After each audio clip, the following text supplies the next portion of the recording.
હોત જો આ મહિલા ન હોત।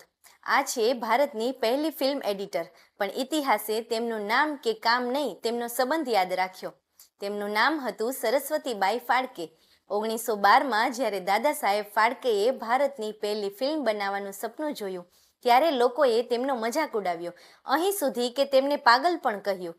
પણ તેમની પત્ની સરસ્વતીબાઈએ તેમના સપના પર વિશ્વાસ કર્યો।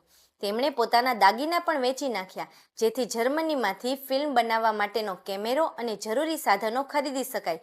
ફિલ્મનું કામ શરૂ થયું અને સરસ્વતીબાઈ કેમેરાની પાછળની દરેક જવાબદારી સંભાળવા લાગ્યા। રાતભર મીણબત્તીની રોશનીમાં ફિલ્મની રીલ પર કામ કરતા, ફિલ્મ ડેવલપ કરવા માટે કેમિકલ તૈયાર કરતા, કાચી ફિલ્મની રીલમાં પોતાના હાથથી પ્રોસીજર કરતા, કડકડતી ધૂપમાં સફેદ ચાદર પકડીને રિફ્લેક્ટરનું કામ કરતા અને દરરોજ 60થી 70 લોકો માટે ભોજન પણ બનાવતા।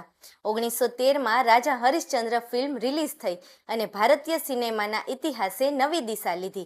પણ એ ઇતિહાસના દરેક ફ્રેમમાં હાજર એક નામ ધીમે ધીમે ગાયબ થઈ ગયું। ભારતની પહેલી ફિલ્મ એડિટર સરસ્વતીબાઈ ફાળકે એ મહિલા જેમના વગર કદાચ ભારતની પહેલી ફિલ્મ ક્યારેય બની જ ન હોત। જો તમે પણ આવા કોઈ ગુમનામ કલાકારને ઓળખતા હોય તો કમેન્ટમાં જરૂર